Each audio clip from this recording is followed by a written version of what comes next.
ব্রহ্মপুত্র, তিস্তা ও ধরলা সহ প্রধান নদ নদীর পানি কমতে থাকায় উত্তরে বন্যা পরিস্থিতির কিছুটা উন্নতি হয়েছে। তবে পদ্মা যমুনার পানিতে দক্ষিণ মধ্যাঞ্চলে প্লাবিত হয়েছে নতুন নতুন এলাকা। যমুনার পানি আরিচা পয়েন্টে 2 সেন্টিমিটার বেড়ে বিপদসীমার 73 সেন্টিমিটার উপর দিয়ে বইছে।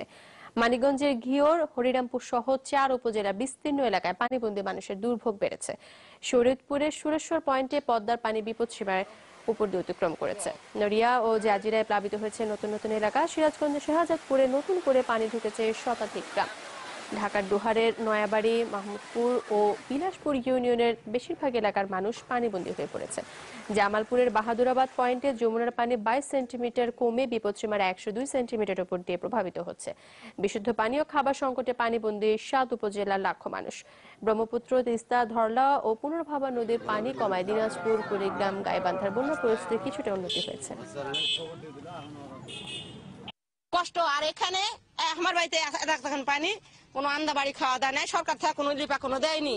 এখন এই দেশিরা দিতে খাবার খাদ্য খড়ি খাওয়ার কিছু বারকার পানি, মানে নদী যখনই ভাঙে চৌষুক নিয়ে আসা তখনই পানি বাড়ি উঠে গেছে, বাড়ি ডুবে গেছে। বাড়ি হচ্ছে খেত পালা ব্যাগ কিছু আমার নাই তো, আমরা এখন খাওয়ার খুব কষ্ট পাচ্ছি। আর কৃষি অফিস থেকে কালকা সিরা দেওয়া গেছে, আর ক্লাব থেকে খিচুড়ি এগুলো দিচ্ছে। সাহায্য কিচ্ছু পাইনি বাবা, আছি গরু যে যা পাঠায় দিছি সেই গরুও সে যা তো পানি কিচ্ছু পাওয়া যায়নি বাবা। গাইবান্ধায় আছেন সহকর্মী মেহেরুল সুজন। গাইবান্ধার বন্যা দুর্গত এলাকায় কোন কোন ত্রাণ তৎপরতা কি আপনি চোখে পড়েছে কিনা এখনো পর্যন্ত?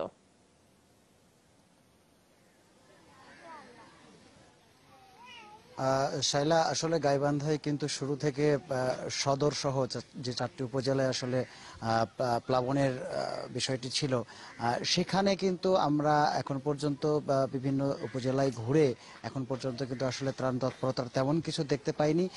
তবে একটি বিষয় এখানে একটু গুরুত্বপূর্ণ হয়ে দাঁড়িয়েছে, সেটি হচ্ছে চরের যারা রয়েছেন। কারণ গাইবান্ধায় কিন্তু এবার চরের যে মানুষগুলো রয়েছে, চরের বাইরে হয়তো ক্ষতি যতটা হয়েছে তার চেয়ে কিন্তু চরের ভেতরে যারা রয়েছেন, চরাঞ্চলে কিন্তু প্রচুর ক্ষতি হয়েছে এবং 165টি চরাঞ্চলে কিন্তু এখন প্রায় 2 লাখের মতো মানুষ আসলে পানিবন্দী হয়ে রয়েছে।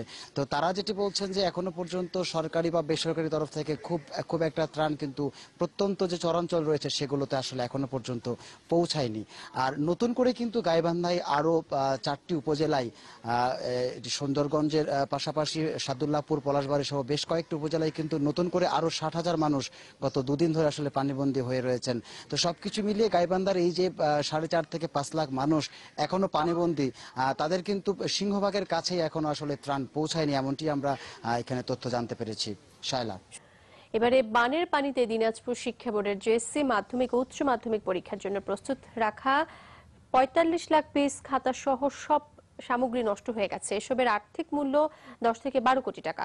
জেএসসি পরীক্ষার আগে খাতাগুলো আবারও প্রস্তুত সম্ভব হবে কিনা তা নিয়ে সংশয় বোর্ড কর্তৃপক্ষ। এদিকে জেলার 650-রও বেশি শিক্ষা প্রতিষ্ঠান বন্ধ রয়েছে পাঠদান।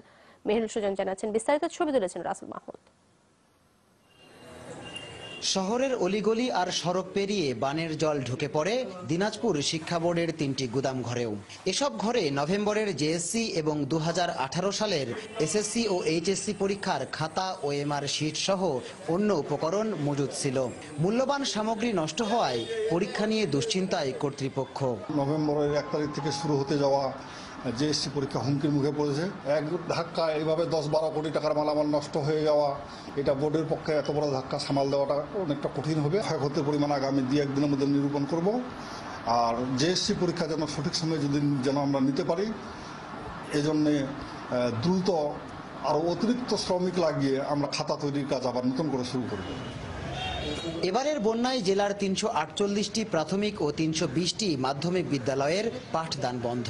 এসব বিদ্যালয়ে ছাদ প্রমাণ পানি আটকে ছিল গেল মঙ্গলবার পর্যন্ত।